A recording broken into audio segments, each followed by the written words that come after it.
Hello friends. അപ്പോൾ pregnancy ടൈമിലും delivery ടൈമിലും മുടി കൊഴിച്ചിൽ നന്നായിട്ട് കുറഞ്ഞ് മുടിയൊക്കെ നന്നായിട്ട് വളർന്നപ്പോൾ ഞാൻ വിചാരിച്ചു ഇനി വലിയ പ്രശ്നങ്ങളൊന്നും കാണില്ല എന്ന്. അപ്പോൾ ദേ കിടക്കണം ഫീഡിങ് നിർത്തിയപ്പോൾ മുടി അങ്ങ് പൊഴിഞ്ഞ് തലയിൽ എനിക്കൊന്നൊരു 60-65% മുടി പൊഴിഞ്ഞപ്പോഴത്തേക്ക് ഞാൻ വിചാരിച്ച് തീർന്നു, ഇനി ഒന്നും ഉണ്ടാവില്ല എന്ന് വിചാരിച്ച് ഞാൻ വീണ്ടും പ്രോപ്പർ ഹെയർ കെയറിലേക്ക് ഇറങ്ങിയിട്ടോ. ഇതിന് വേണ്ടിയിട്ട് ഞാൻ ആദ്യം ചെയ്തത് പ്രോപ്പറായിട്ടൊരു ഡയറ്റ് ഫോളോ ചെയ്യണം. അതായത് എൻ്റെ ഫുഡിൽ ഞാൻ വെജിറ്റബിൾസ് നന്നായിട്ട് ഇൻക്ലൂഡ് ചെയ്തു, പ്രോട്ടീൻ റിച്ച് ഫുഡ് ഇൻക്ലൂഡ് ചെയ്തു, ഫൈബർ റിച്ച് ആയിട്ടുള്ള ഫുഡ്സ് ആഡ് ചെയ്തു, അതുപോലെ തന്നെ നട്ട്സ് അതെല്ലാം ഞാൻ ഇൻക്ലൂഡ് ചെയ്തു. അപ്പോൾ തന്നെ കുറച്ചൊക്കെ വ്യത്യാസം വന്നു. പിന്നെ ഞാൻ ചെയ്തത് എന്താണെന്ന് വെച്ചാൽ എൻ്റെ ഹെയർ ഓയിൽ അപ്ലൈ ചെയ്യുന്ന രീതി ഒന്ന് മാറ്റുവാണ് കേട്ടോ ചെയ്തത്. നോർമലി ഞാൻ എങ്ങനെയാണെന്ന് വെച്ചാൽ രണ്ട് കയ്യിലോട്ട് എണ്ണ എടുത്ത് രണ്ട് കയ്യിൽ അങ്ങ് തിരുമ്മി തലയിലോട്ട് അങ്ങ് തേച്ച് പിടിപ്പിക്കുകയാണ് ചെയ്തുകൊണ്ടിരുന്നത്. അതായത് നമ്മുടെ സ്കാൽപ്പിലോട്ടും എത്തത്തില്ല, മുടിയിൽ മാത്രമേ എത്തുന്നുണ്ടായിരുന്നുള്ളൂ. അത് കഴിഞ്ഞിട്ട് ഞാൻ നോക്കുമ്പോൾ എന്നാൽ പിന്നെ കുറച്ചുകൂടെ ഒന്ന് എഫക്റ്റീവ് ആക്കാൻ വേണ്ടിയിട്ട് വേറെ എന്തെങ്കിലും ഒരു ഐഡിയ നോക്കണമെന്ന് വിചാരിച്ചപ്പോഴാണ് ഞാൻ വീട്ടിൽ ബഡ്സ് ഇരിക്കുന്നുണ്ട്. അപ്പോൾ ഞാൻ പിന്നെ എന്ന് വെച്ചാൽ ഓയിലെടുത്തിട്ട് ഒരു പാത്രത്തിലോട്ട് ഓയിലെടുത്ത് ബഡ്സ് വെച്ചിട്ടാണ് ഞാൻ സ്കാൽപ്പിൽ അപ്ലൈ ചെയ്തത്.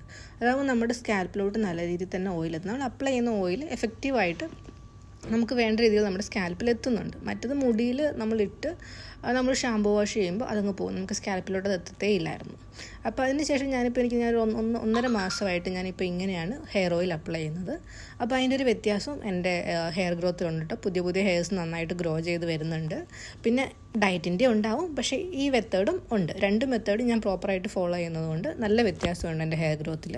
ബഡ്സ് വെച്ചിട്ട് സ്കാൽപ്പിലെല്ലാം നന്നായിട്ട് ഓയിൽ ചെയ്തതിന് ശേഷം ഞാൻ അടുത്ത സ്റ്റെപ്പ് ചെയ്യുന്ന ഒരു മസാജാണ് കേട്ടോ. നല്ല രീതിയിലൊന്ന് ഹെഡ് മസാജ് ചെയ്ത് കൊടുക്കും. ഏകദേശം ഒരു 5-8 മിനിറ്റ് ഞാൻ നന്നായിട്ട് മസാജ് ചെയ്ത് കൊടുക്കും. അതിന് ശേഷം ഞാൻ പിന്നെ എന്ത് ചെയ്യുന്നതെന്ന് വെച്ചാൽ ഞാൻ ഹെയറിൽ ഓയിലിടും. അതായത് ഹെയർ ഡ്രൈ ആവരുതല്ലോ, ഹെയറിൻ്റെ എൻസിലോട്ടൊക്കെ സ്പ്ലിറ്റൻസും കാര്യങ്ങളൊന്നും വരാതിരിക്കാൻ വേണ്ടിയിട്ട് ഞാൻ ഹെയറിലും കൂടെ ഓയിലിടുന്നുണ്ട് കേട്ടോ. അതായത് ഫസ്റ്റ് സ്കാൽപ്പും റൂട്ട്സും എല്ലാം നന്നായിട്ട് ഫോക്കസ് ചെയ്തതിന് ശേഷം കുറച്ച് എണ്ണ എടുത്തിട്ടാണ് ഞാൻ എൻഡിലോട്ട് ഇടുന്നത്, ഹെയറിൻ്റെ എൻഡിലോട്ട് അപ്ലൈ ചെയ്യുന്നത്.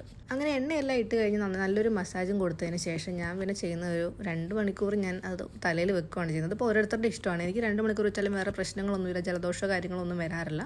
അതുകൊണ്ട് ഞാനൊരു 2 to 3 hours ഒക്കെ സ്കാൽപ്പിൽ ആ ഓയിൽ ഇരിക്കാൻ വേണ്ടിയിട്ട് വെക്കുന്നുണ്ട്.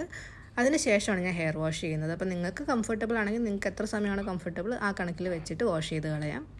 അടുത്ത സ്റ്റെപ്പായിട്ട് ഞാൻ ചെയ്യുന്നത് കുളിക്കുന്നതിന് ഒരു 1/2 മണിക്കൂർ മുമ്പ് ഞാൻ ഉണ്ടാക്കിയൊരു ഹെയർ ഗ്രോത്ത് വാട്ടർ ഉണ്ട് കേട്ടോ.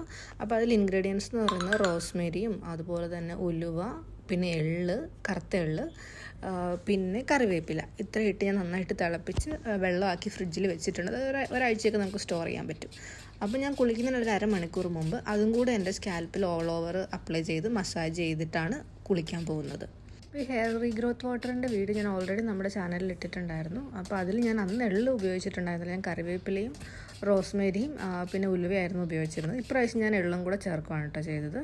അപ്പോൾ അതിന് ചെറിയൊരു വ്യത്യാസമുണ്ട്. അപ്പം നമുക്ക് ഹെയർ റീഗ്രോത്തിന് സപ്പോർട്ട് ചെയ്യുന്നതാണ് ഈ സാധനങ്ങളെല്ലാം. അതുപോലെ ഈ വാട്ടർ ഞാൻ ആഴ്ചയിൽ ഒരു 4 ദിവസം ഉപയോഗിക്കുന്നുണ്ട്. ഓൾട്ടർനേറ്റീവ്സ് ആയിട്ടാണ് യൂസ് ചെയ്യുന്നത്, ഡെയിലി ഉപയോഗിക്കുന്നില്ല. അതായത് ഞാൻ ഹെഡ് വാഷ് ചെയ്യുന്ന ദിവസങ്ങളിലെല്ലാം ഞാൻ ഈ വാട്ടർ തലയിൽ സ്പ്രേ ചെയ്തിട്ടാണ് ഹെഡ് വാഷ് ചെയ്യുന്നത്. അപ്പോൾ ഈ ഓയിൽ മെത്തേഡും അതുപോലെ തന്നെ ഈ റോസ്മേരി വാട്ടർ നിങ്ങളൊന്ന് ഉപയോഗിച്ച് നോക്കിയിട്ട് എക്സ്പീരിയൻസ് പറയണേ. ബൈ.